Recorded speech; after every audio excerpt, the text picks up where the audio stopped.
Selamat pagi dan salam sejahtera untuk kita semua.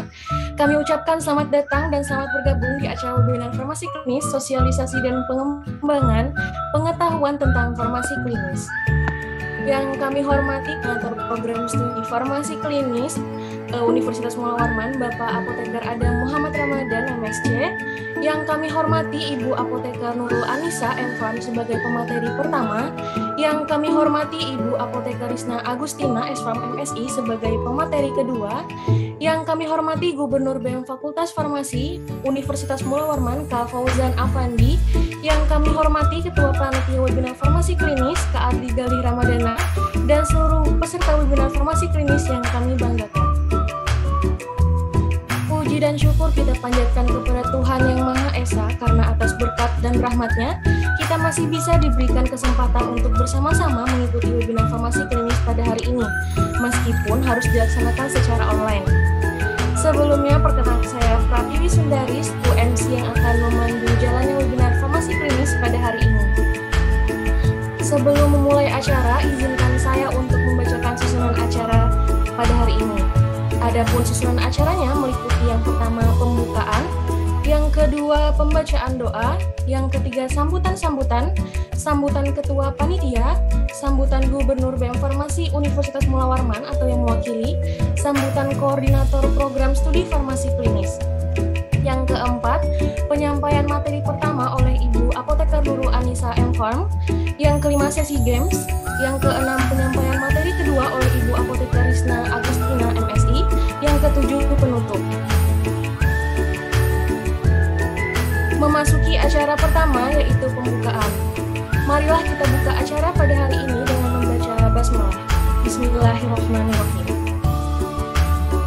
Memasuki acara kedua, yaitu pembacaan doa oleh Saudara Fadila Arinanda Pratama. Kepada Kak Fadila Ari, waktu dan tempat kami persilahkan.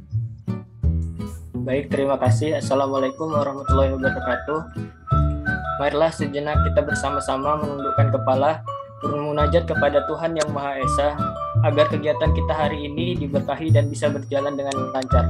Bagi yang muslim akan saya pimpin, dan bagi yang beragama lain dimohon dapat menyesuaikan. Sayurillahilahumul al-fatihah.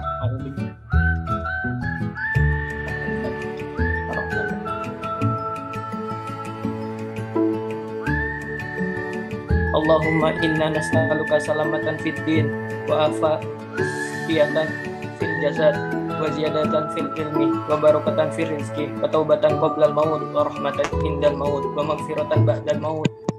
Allahumma hawin alaina fi sakaratul maut wa najatan minan nar wal afwa indal hisab. Bismillahirrahmanirrahim. Allahumma salli ala sayyidina Muhammad wa ala ali sayyidina Muhammad. Ya Allah ya Rahman, pada hari ini kami hendak menyelenggarakan acara webinar pelatihan program studi farmasi klinis dengan memohon ridho dan izin-Mu. Berkahilah semua langkah dan perbuatan kami, dan jadikanlah itu semua nilai ibadah dan nilai yang bermanfaat kepada kami. Ya Allah ya Wahid, Engkau yang Maha mempersatukan, kami mohon perkuatkanlah persatuan di antara kami. Janganlah Engkau biarkan ada perpecahan di antara kami. Kami ingin kuat dalam persatuan itu agar bermanfaat untuk agama, negara, dan bangsa ini. Ya Allah ya Ghafur, Engkau yang Maha Pengampun atas segala dosa. Ampunilah dosa kami, dosa kedua orang tua kami, dosa para pemimpin kami, dosa para pejuang-Mu, dan dosa para pendahulu kami. Tempatkanlah mereka semua dalam lindungan rahmat dan ampunan-Mu. Ya Allah ya Mujib, Engkau yang Maha mengabulkan doa, perkenankanlah doa dan permohonan kami. Rabbana atina fid dunya hasanah wa fil akhirati hasanah wa qina azabannar. Subhana rabbika rabbil izzati amma yasifun wa salamun alal mursalin walhamdulillahi rabbil alamin. Assalamualaikum warahmatullahi wabarakatuh. Masuki acara selanjutnya, yaitu sambutan-sambutan. Adapun sambutan pertama akan disampaikan oleh Ketua Panitia Webinar Farmasi Klinis. Kepada Kak Adli Galih, waktu dan tempat kami persilahkan.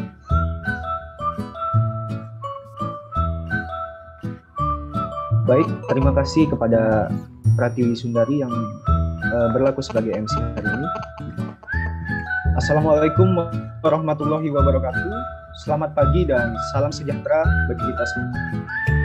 Yang terhormat Bapak Kepala Program Studi S1 Farmasi Klinis Universitas Mula Warman, Bapak Apoteker Adam M. Ramadan, MSc. Dan yang kami hormati para pemateri yang akan mengisi materi pada kesempatan pada hari ini. Dan yang kami hormati juga Bapak Kakak Gubernur BEM Fakultas Farmasi Universitas Mula Warman atau yang mewakili, serta rekan-rekan panitia yang saya banggakan dan para peserta webinar kali ini yang saya banggakan. Pertama, saya mengucapkan terima kasih kepada seluruh rekan-rekan panitia yang sudah berkontribusi penuh dan yang telah bertugas pada webinar kita hari ini. Selanjutnya, saya berterima kasih kepada para peserta yang sudah mau hadir dalam acara webinar kita pada hari ini. Saya juga ada melihat beberapa mahasiswa dari institusi-institusi di luar Kalimantan ya, seperti Universitas Hasanuddin, terus tadi ada yang dari Banten juga, dari Jakarta, dari Pulau Sumatera juga ada. Jujur ini sangat di luar ekspektasi saya, karena saya kira yang bakal hadir dalam acara webinar ini tidak lebih dari 100 orang. Akan tetapi pada hari ini yang sudah terdaftar pada formulir yang sudah tidak terdaftar itu kurang lebih ada 200 orang seperti itu. Saya juga merasa senang karena antusias dari para peserta. Saya juga udah lihat dari tadi pagi ada beberapa peserta yang sudah mulai itu, tapi mohon maaf tadi kami masih belum bisa admit soalnya belum sesuai jadwal. Terus harapan saya untuk para peserta nanti bisa aktif dalam sesi materi dan sesi implementasi kasus yang akan disampaikan oleh pemateri kita yang sangat hebat nantinya. Karena apa? Karena nanti kita akan memberikan reward, dan pada games juga nanti kita akan memberikan reward kepada para peserta yang beruntung seperti itu. Selanjutnya yang terakhir, harapan saya untuk para panitia mungkin pelatihan farmasi klinis seperti ini mungkin bisa dilanjutkan lagi untuk di kepengurusan selanjutnya. Alangkah lebih baik kalau bisa lebih wah dari yang tahun ini, mungkin seperti itu. Mungkin cukup sekian sambutan yang dapat saya berikan. Kurang dan lebihnya saya mohon maaf. Wassalamualaikum warahmatullahi wabarakatuh dan selamat pagi, salam sejahtera untuk kita semua. Terima kasih, saya kembalikan ke MC. Baik, terima kasih kepada Kak Ardi Jaya kesambutannya. Sambutan kedua yaitu dari Ketua Divisi Minat dan Bakat BEM Fakultas Farmasi Universitas Mula Warman kepada Adi Ramadan. Waktu untuk terima kasih MC. Masuk. Assalamualaikum warahmatullahi wabarakatuh dan selamat pagi. Yang saya hormati Ketua Panitia Prodi Klinis Adi Gali Ramadana. Yang saya hormati kepada pemateri-pemateri yang sudah mampu meluangkan waktunya di pagi hari untuk mengisi materi, kepada mahasiswa farmasi yang saya hormati Gubernur Fakultas Farmasi Universitas Mula Warman, dan yang saya banggakan kepada seluruh panitia dan jajarannya. Tidak banyak yang bakal saya sampaikan di sini. Harapannya pada teman-teman yang mengikuti pelatihan pada pagi hari ini bisa didengar baik-baik apa yang disampaikan oleh pemateri dan dapat diaplikasikan ke dunia nyata. Kemudian harapannya untuk teman-teman bisa mengikuti pelatihan gitu ya sampai akhir untuk kegiatannya. Itu aja mungkin dari saya, tidak banyak. Saya berterima kasih kepada pemateri sebesar-besarnya telah meluangkan waktu, dan itu aja. Wabillahi taufiq wal hidayah. Wassalamualaikum warahmatullahi wabarakatuh. Terima kasih kepada Kak Adi atas sambutannya. Sambutan ketiga oleh Gubernur BEM Fakultas Farmasi atau yang mewakili kepada Kak Yusri. Waktu dan tempat kami persilahkan. Baik, terima kasih MC. Bismillahirrahmanirrahim. Assalamualaikum warahmatullahi wabarakatuh. Yang terhormat kepada Koordinator Program Studi S1 Fakultas Farmasi Universitas Mula Warman, Bapak Adam M. Ramadan. Yang terhormat pemateri pada pagi hari ini ada Ibu Nurul Anissa dan juga Bu Risna Agustina. Kemudian yang saya banggakan teman-teman panitia dari webinar farmasi klinis dan seluruh peserta yang saya banggakan. Di sini saya ingin mengucapkan terima kasih gitu ya, yang sebesar-besarnya kepada teman-teman semua yang menyempatkan gitu waktunya untuk hadir pada pagi hari ini dalam acara sosialisasi dan juga pengembangan pengetahuan tentang farmasi klinis. Adapun untuk pelatihan dan juga sosialisasi ini itu dilatar belakangi karena kami ingin gitu dari teman-teman farmasi klinis yang masih bingung terkait peranan teman-teman sekalian ketika nanti berada di bidang kesehatan dan juga ingin mengetahui pentingnya terkait pharmaceutical care dalam implementasi di saat bekerja nanti gitu ya. Jadi ketika teman-teman masih ada yang bingung, harapannya khasan dari pemateri-pemateri yang sangat luar biasa itu teman-teman bisa mendapatkan insight baru gitu. Dan juga semoga untuk acara ini nanti bisa berjalan dengan lancar gitu ya, dan disimak baik-baik, diambil insight-nya, dan semoga apa yang teman-teman dapatkan pada hari ini itu bisa diaplikasikan dalam kehidupan sehari-hari. Mungkin itu saja dari saya. Atas segala kekurangan saya mohon maaf. Saya kembalikan ke MC. Wassalamualaikum warahmatullahi wabarakatuh. Terima kasih Kak Yusri atas sambutannya. Sambutan selanjutnya atau sambutan terakhir akan disampaikan oleh Koordinator Program Studi Farmasi Klinis Universitas Mula Warman kepada Bapak Apoteker Adam Muhammad Ramadan MSc. Waktu dan tempat kami persilahkan. Assalamualaikum warahmatullahi wabarakatuh. Selamat pagi yang saya hormati para narasumber pada pagi hari ini telah meluangkan waktunya untuk kemudian menyampaikan materinya, yaitu kepada Ibu Risna Agustina dan Ibu Nurul Anissa selaku narasumber pertama dan kedua. Yang saya banggakan Gubernur BEM Fakultas Farmasi Unmul atau yang mewakili, kemudian Ketua Panitia webinar pada kali ini, kemudian panitia yang kemudian sudah mengkonsep acara, yang sudah bisa menyelenggarakan acara pada pagi hari ini, serta para peserta yang kemudian hadir dan sudah mengikuti kegiatan pada pagi hari ini.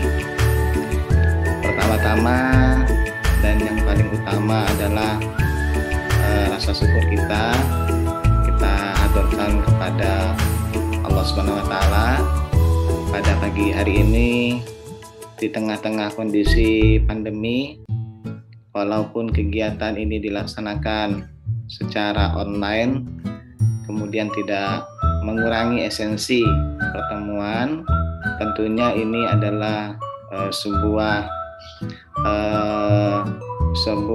hal yang kemudian perlu untuk kita pahami bersama, bahwasanya walaupun dengan di tengah-tengah kondisi ini kita masih kemudian bisa melaksanakan kegiatan-kegiatan atau webinar-webinar yang kemudian menambah knowledge, menambah pengetahuan ya, agar kemudian kita mampu memahami kegiatan-kegiatan yang kemudian dilaksanakan oleh mahasiswa pada pagi hari ini.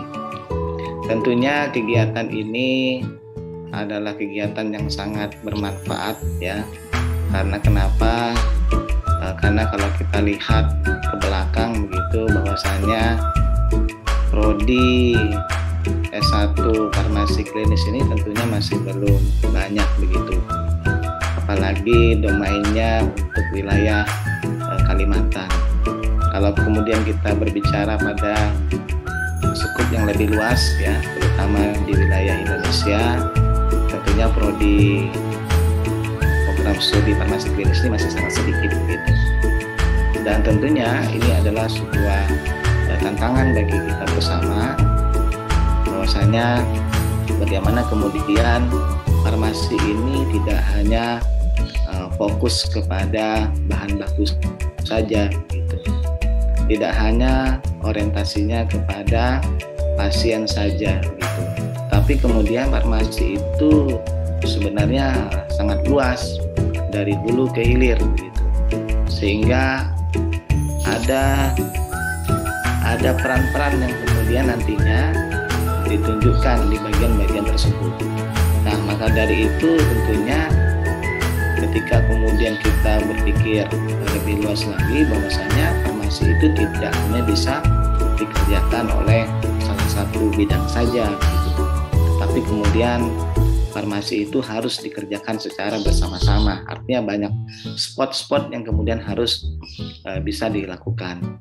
Nah, dengan adanya webinar kali ini tentang pengetahuan farmasi klinis ya dalam hal implementasinya pada pharmaceutical care, tentunya ini memberikan gambaran ya kepada para peserta ya, baik yang ada di Universitas Mula Warman ya maupun peserta yang dari luar, memberikan pengetahuan gitu, memberikan sedikit gambaran apa saja kira-kira implementasi yang nanti kemudian bisa dilakukan ketika kemudian para mahasiswa masuk dalam ranah farmasi klinis.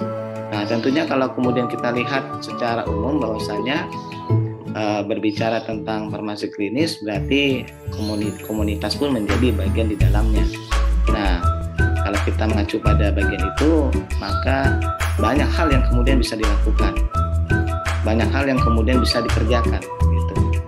Nah, hari ini tentunya akan dikupas tuntas oleh narasumber yang kemudian nanti akan memberikan gambaran dan arahan apa saja sih sebenarnya pekerjaan yang bisa dilakukan gitu. Yang barangkali ini selama ini kita masih belum tergambarkan gitu, ya, belum tergambarkan ya, tentang kegiatan-kegiatan terutama ke arah pelayanan farmasi klinis.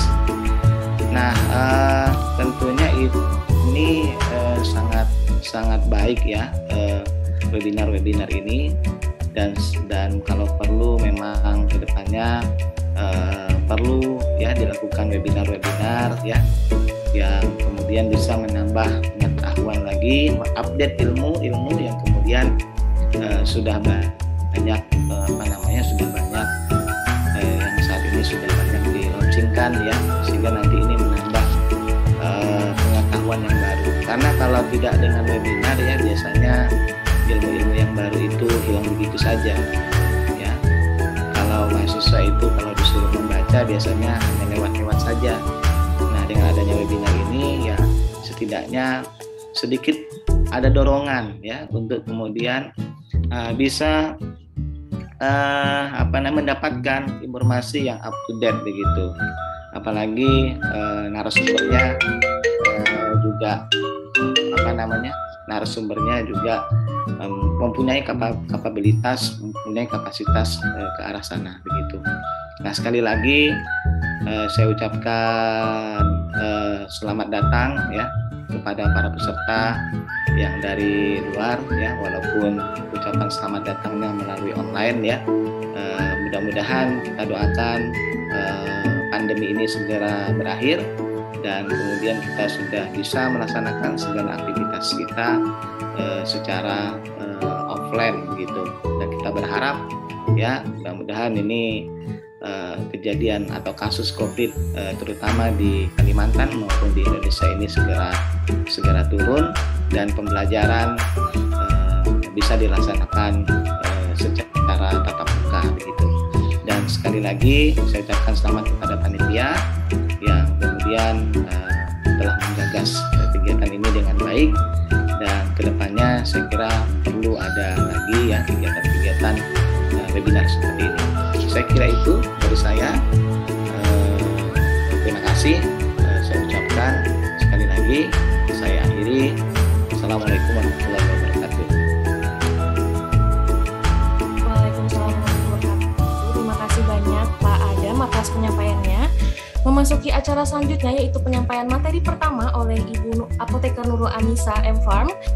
Adapun materi pertama ini akan dipandu oleh moderator kami, Kak Awanda Cahaya.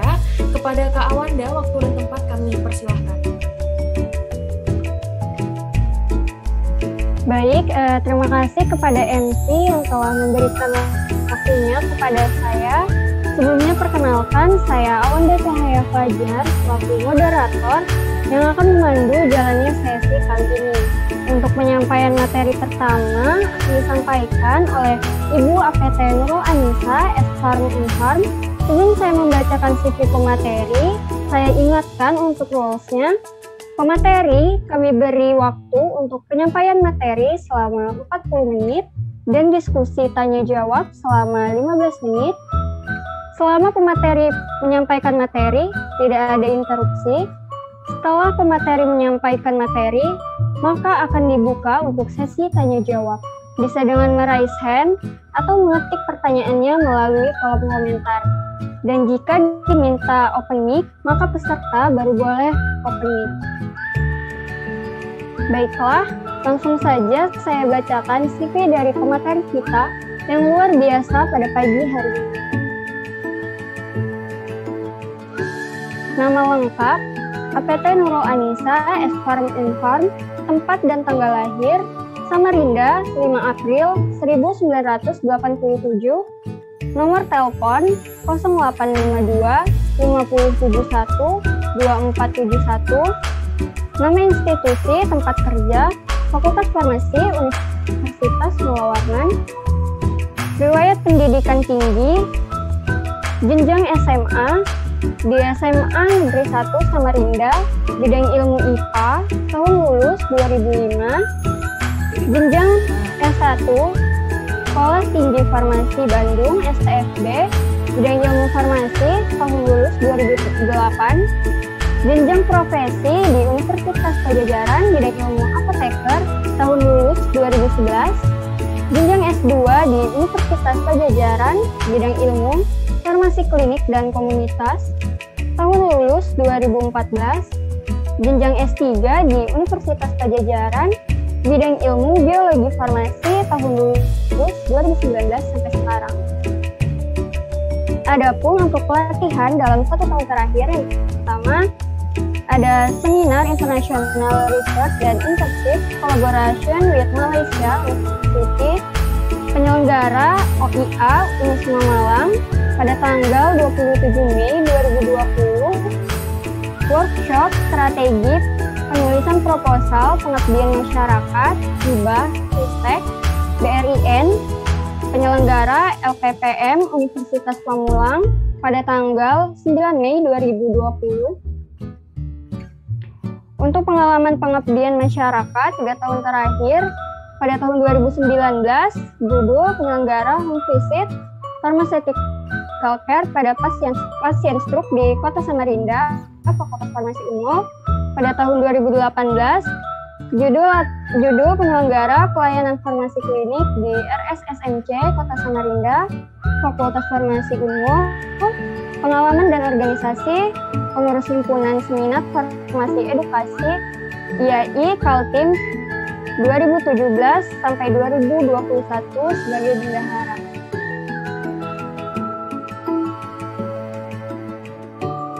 Baiklah, kita memasuki materi yang pertama yang akan disampaikan oleh Ibu Nurul. Kepada yang terhormat Ibu APT Nurul Anissa S.Pharm M.Pharm, saya persilahkan. Baik, terima kasih Kak Awanda Cahaya selaku moderator yang sudah memberikan introduksinya. Kemudian Assalamualaikum warahmatullahi wabarakatuh. Selamat pagi dan salam sejahtera untuk semuanya. Sambil menunggu dijadikan co-host oleh panitia supaya bisa share screen, saya ingin menyapa dulu secara terhormat Bapak Koordinator Program Studi S1 Farmasi Klinis Fakultas Farmasi Universitas Malang, Bapak Adam M. Ramadan, kemudian rekan saya Ibu Risma Agustina, kemudian yang saya banggakan Ketua Panitia, Gubernur BEM dan seluruh jajarannya yang telah berkenan mengundang saya untuk sharing terkait materi yang diberikan. Bentar, saya coba share screen dulu. Jadi co-host jadi banyak yang admit ya. Oke, jadi saya share screen ya, izin ya Awanda. Baik Ibu. Suara saya jelas ya? Jelas Ibu.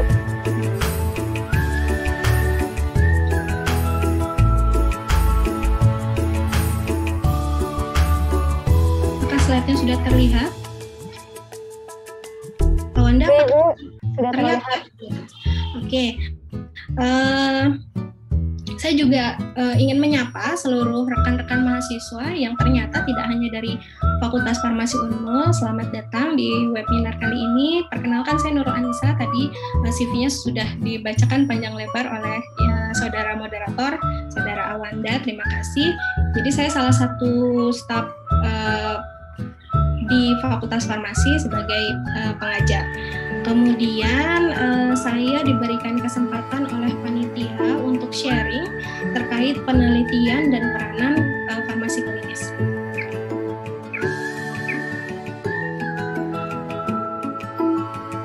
Nah, saya juga ingin menyapa dulu, salam kenal untuk mahasiswa dari Fakultas Farmasi Fakultas Farmasi Universitas Malang maupun yang dari luar.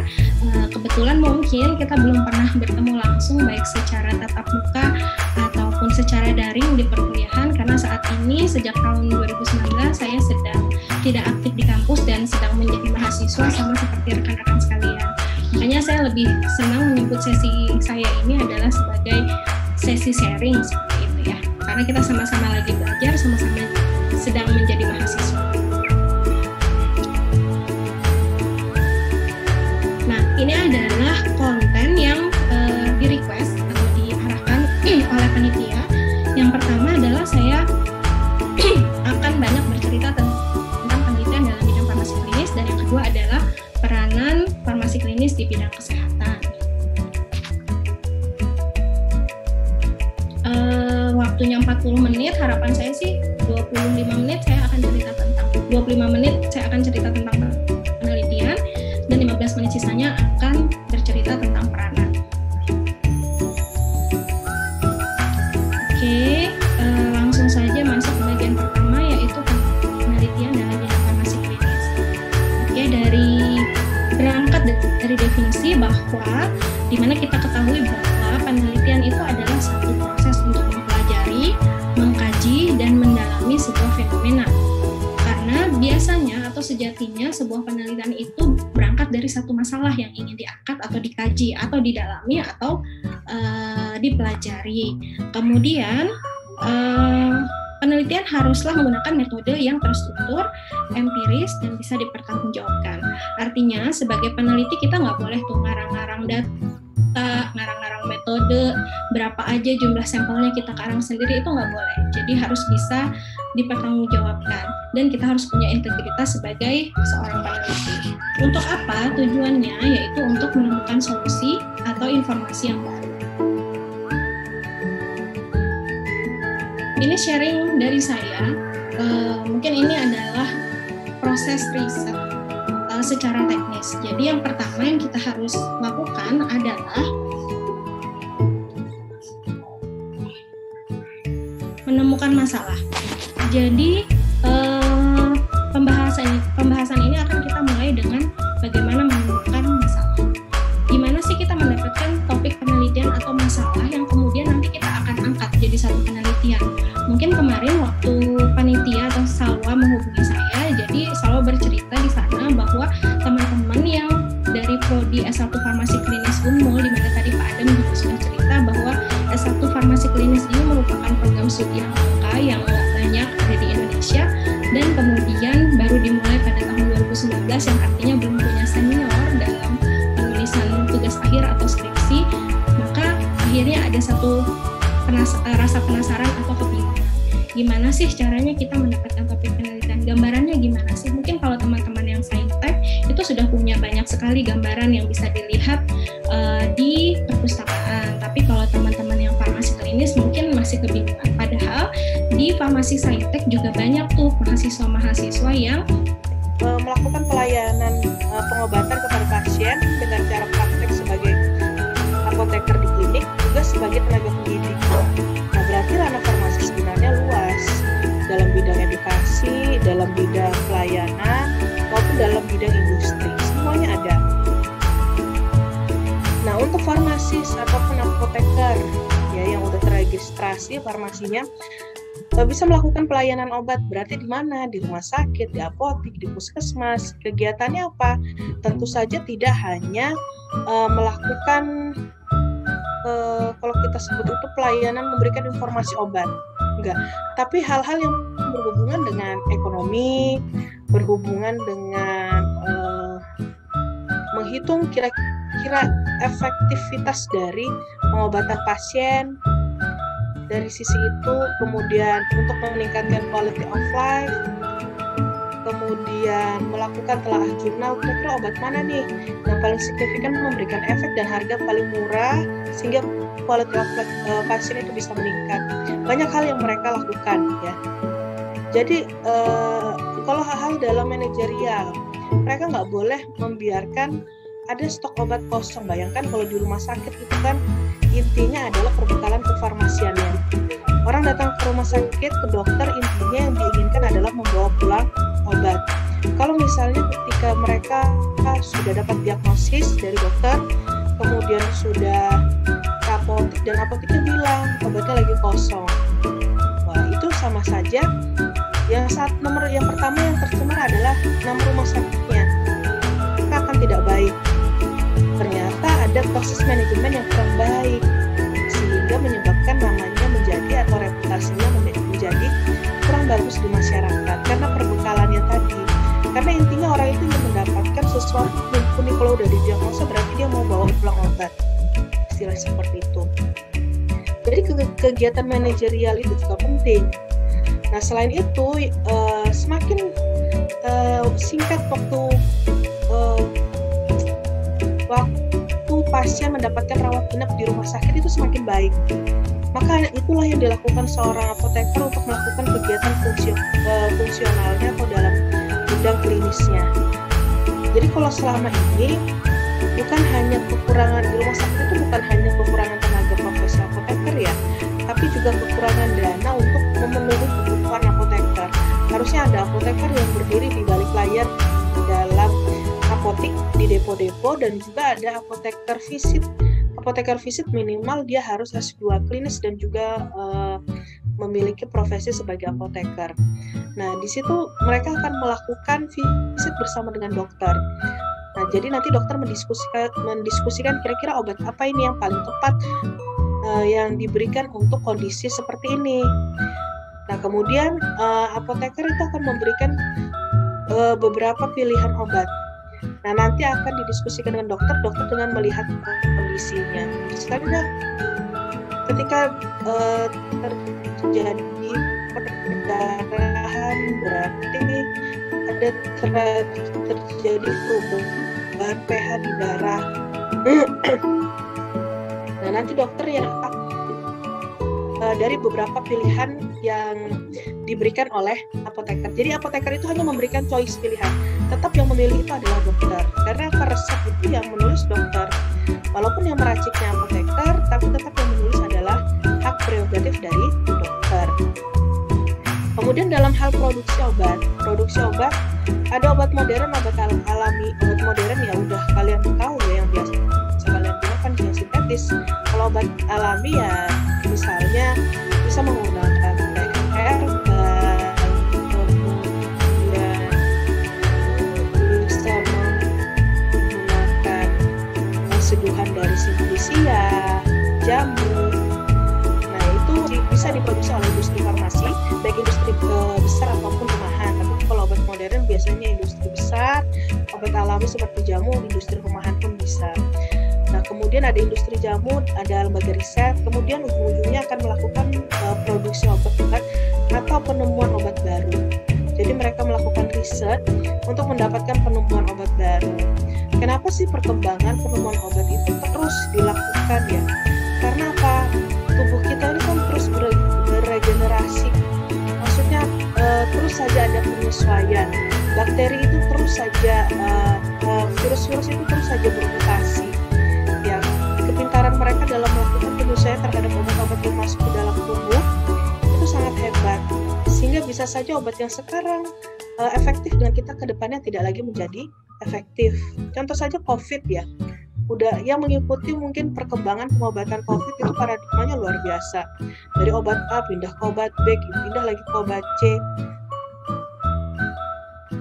Jadi tidak ada yang, karena apa? Reaksi dari tiap tubuh orang itu berbeda-beda.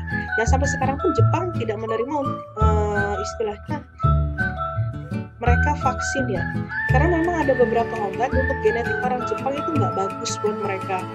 Jadi pernah menggunakan obat Eropa untuk buatan Eropa untuk mengatasi flu ya.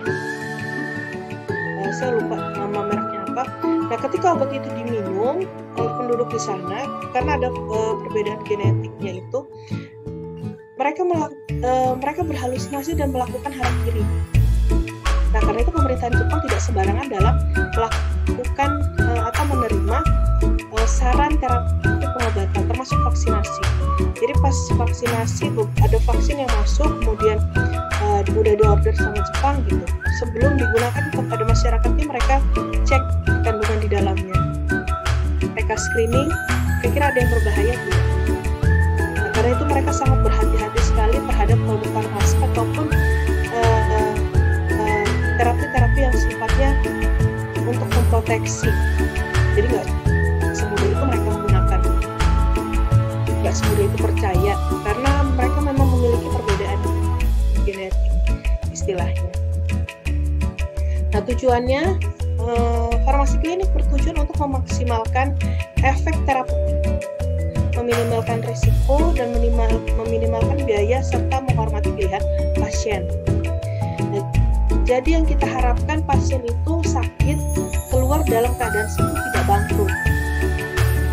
Cuma kalau pasien sembuh keluar bangkrut, berarti quality of life-nya nggak terjamin, tetap aja mengganggu.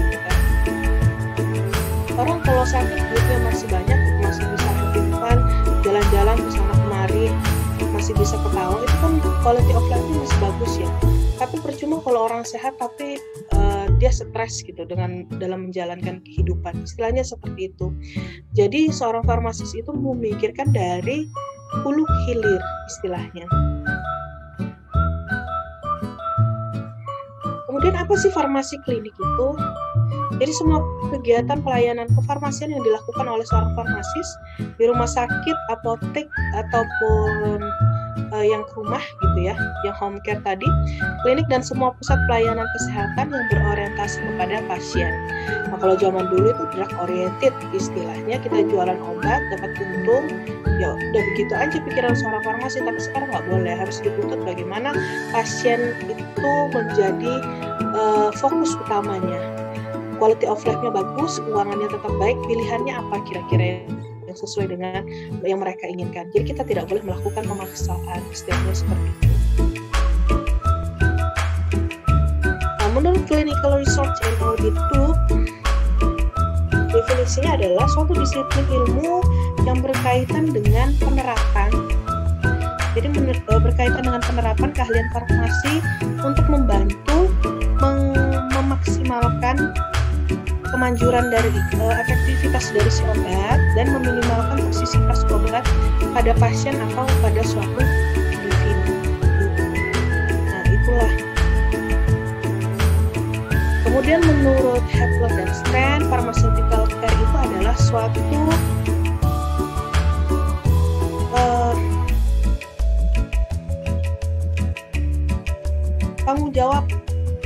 tanggung jawab profesi ya, dari terapi obat untuk mencapai hasil yang pasti yang dapat meningkatkan kualitas hidup dari si pasien.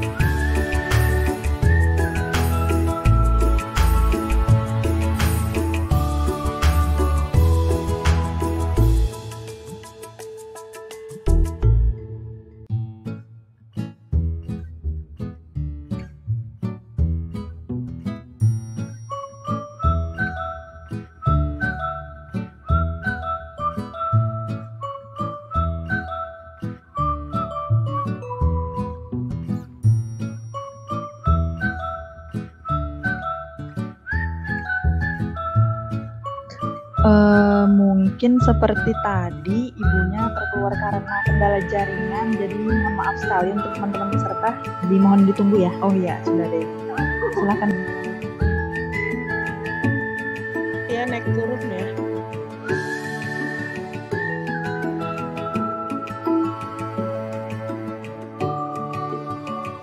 Sudah terlihat belum? Sudah, Ibu. Udah ya. Nah, jadi manfaat pelayanan farmasi klinis itu mengidentifikasi masalah penting yang terkait obat serta menurunkan angka kejadian, kemudian menyempurnakan pendidikan pasien serta kepatuhan. Pendidikan pasien ini tentang penyakitnya dia. Jadi pada saat di ruang diagnosa bersama dokter itu sudah memberikan informasi mengenai tingkat keparahan dari kondisi pasien. Pada saat bertemu dengan apoteker akan menanyakan prime question. Jadi 3 pertanyaan utama, apa yang disampaikan dokter, bagaimana dengan penyakitnya, kemudian bagaimana tentang obat-obatan yang digunakan, dan sudah tersampaikan dengan baik nggak, tujuannya kira-kira setelah menggunakan obat itu gimana nanti kondisi Anda tahu nggak manfaat dari penggunaan obat tersebut.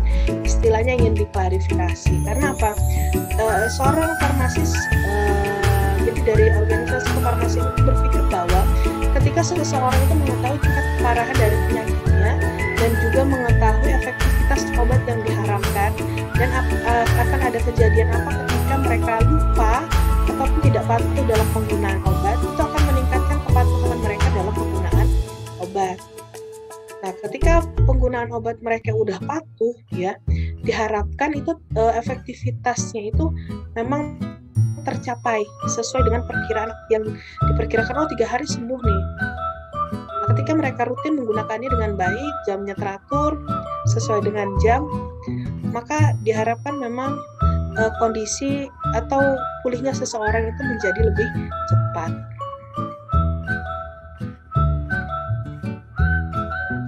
Kemudian memperbaiki peresepan.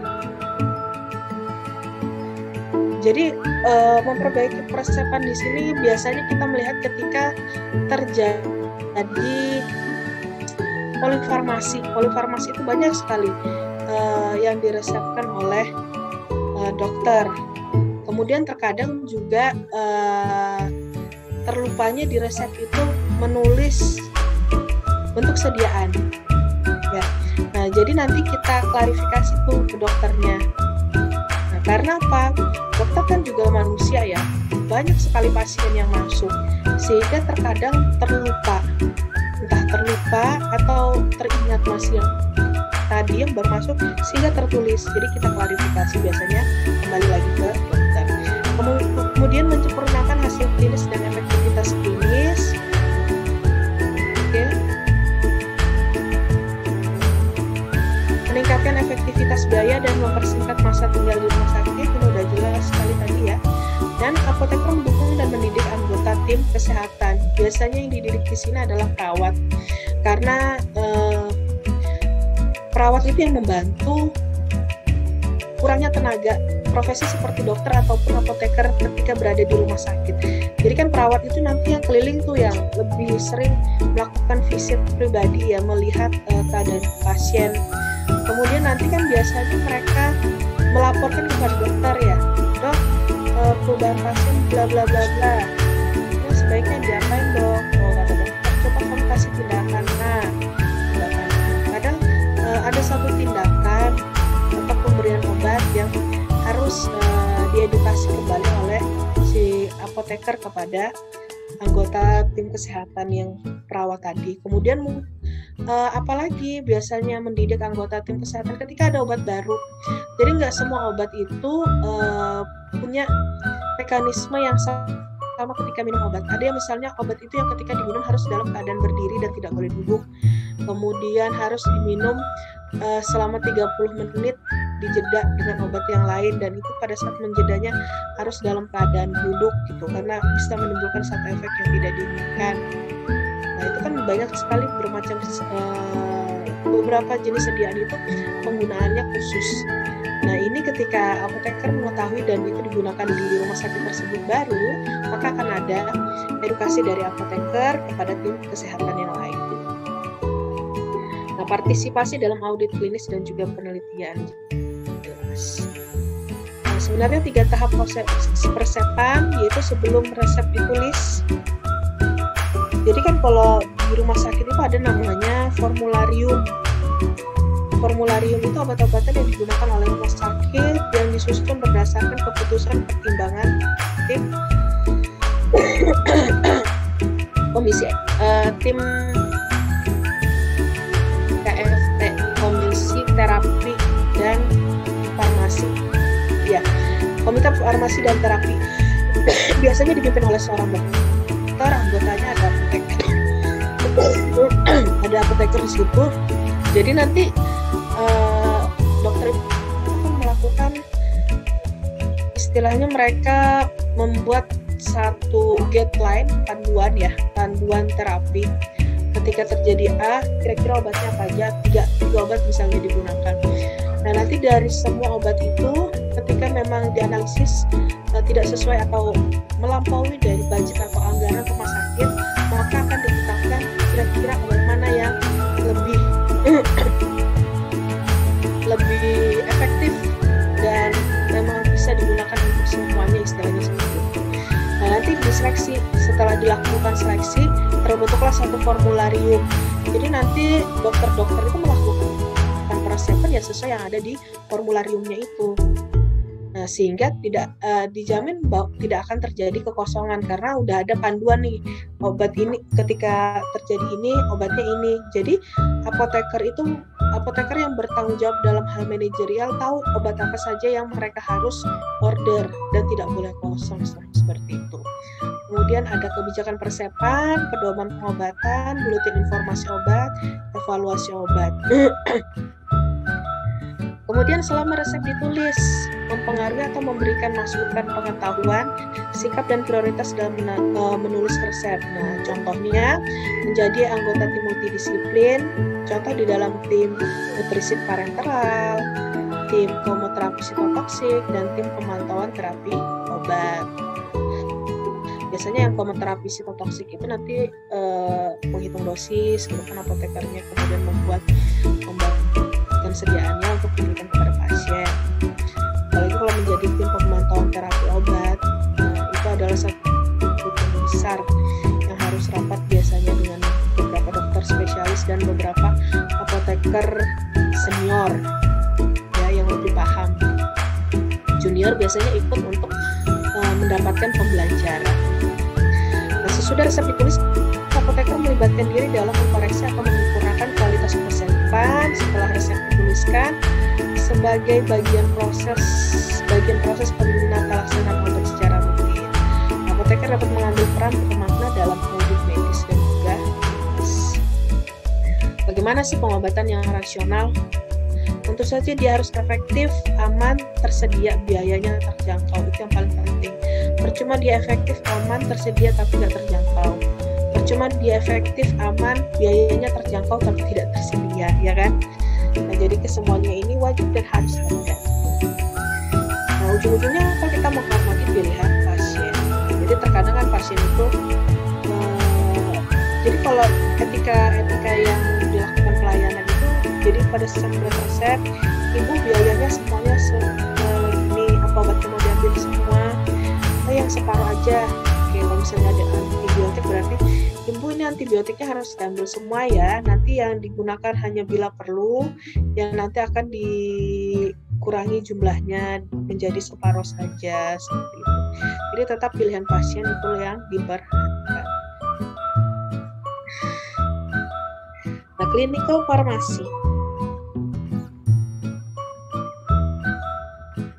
Farmasi klinik itu bukan suatu passion yang baru, tapi suatu kebutuhan.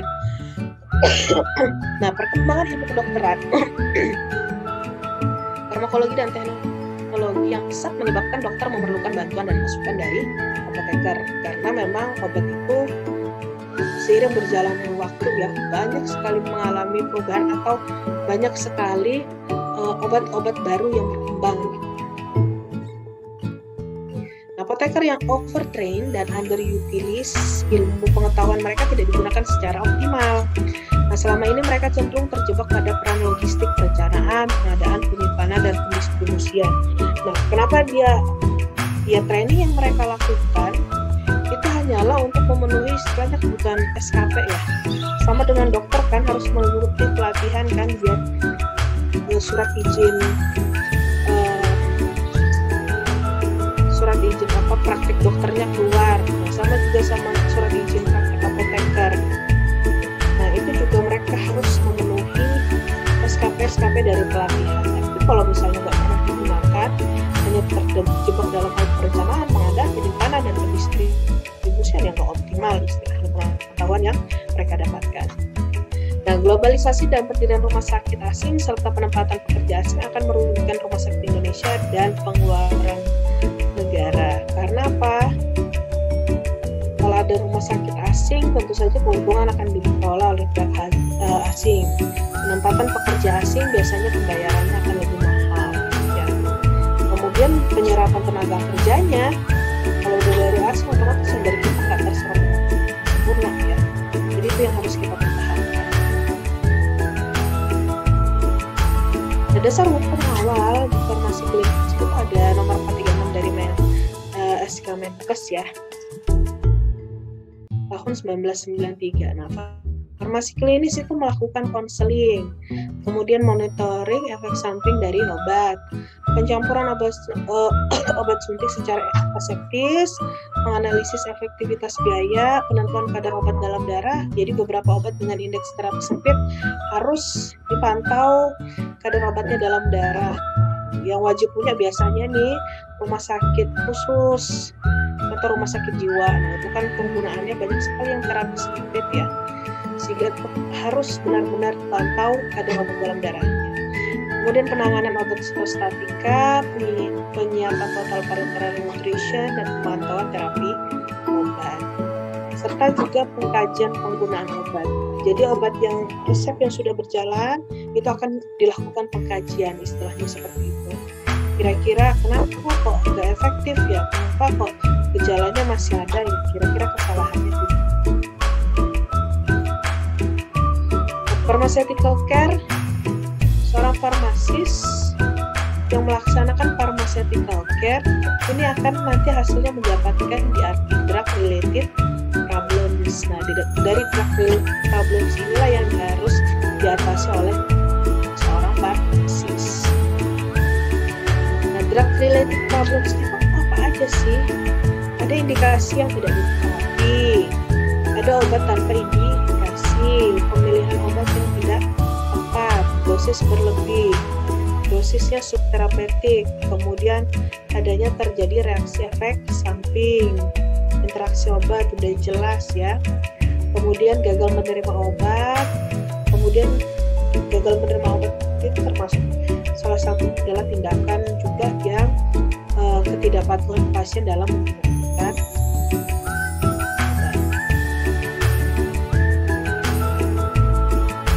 kalau di luar negeri itu ada PAM, biasanya mereka gunakan ya, finding and assessment resolution monitoring, public problem assessment monitoring. Sebenarnya isinya semuanya sama, hanya penyingkatan dan pengklasifikasiannya, tapi data yang dimasukkan sama. karena yang ingin didapatkan adalah satu hal yang sama, yaitu DRP, drug related problem. Nah, di rumah sakit itu banyak menggunakan SWOT, subjective, objective assessment, dan juga plan. Apa saja data subjektif, misalnya ansietas, bloating, kemudian penglihatan kabur, confuse, konstipasi, ya, depresi, kepala sakit, diare. Nah, itu masuk ke dalam data subjektif. Nah, untuk data objektif ada tinggi dan berat badan, vital signs, kimia darah, hematologi, ya, urin, pemeriksaan spesifik dari sistem organ. Kemudian apa itu ADR? Adverse drug reaction. Menurut WHO, respon yang sifatnya berbahaya dan tidak diinginkan.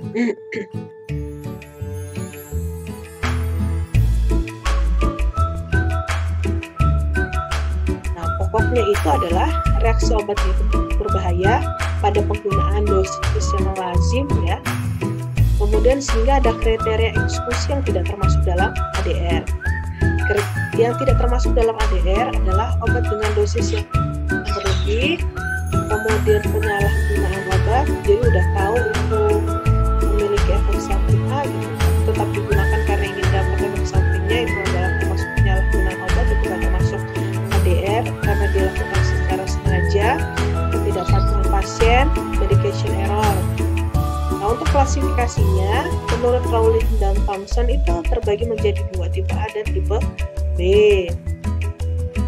Untuk tipe A biasanya dia tergantung pada dosis, sedangkan tipe B enggak.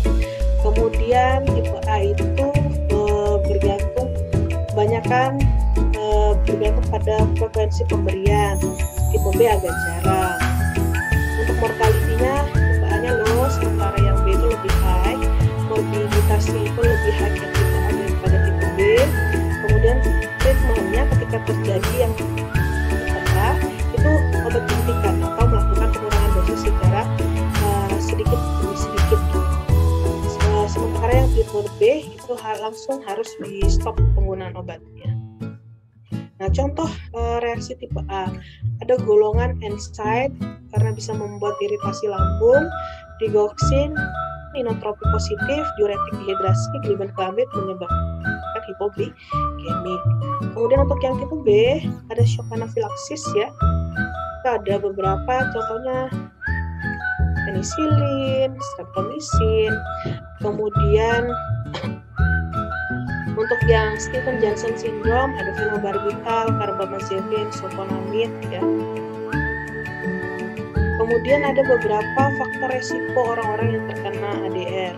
Secara general berdasarkan usia, ya, anak-anak, kemudian ada yang mendapatkan medication yang banyak, ya.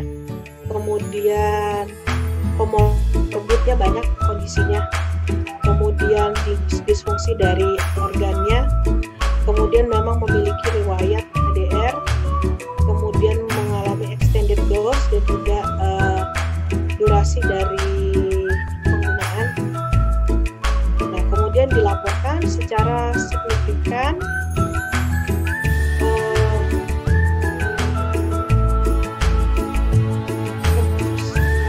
reaksi obat yang merugikan, yang tidak biasa itu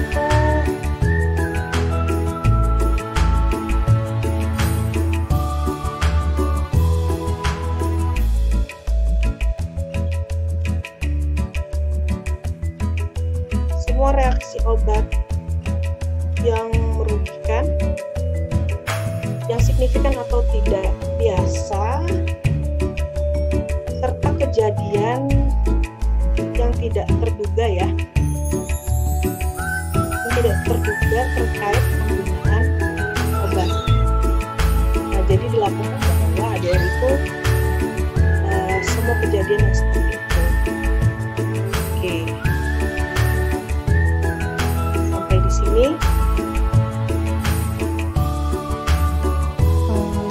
Bu, terima kasih banyak atas penyampaian materinya.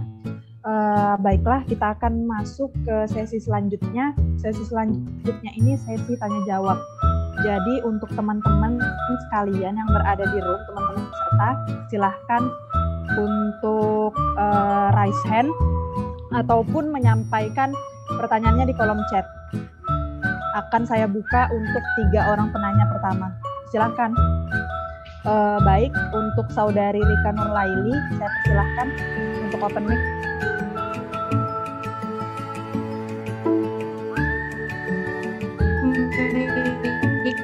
Assalamualaikum warahmatullahi wabarakatuh. Sudah 2019. Saya kok delay suaranya Saya ingin bertanya mengenai.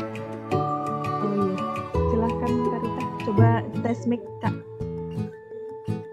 Tes. Sinyal saya kurang stabil kali ya. Silahkan Kak Rika, langsung sampaikan.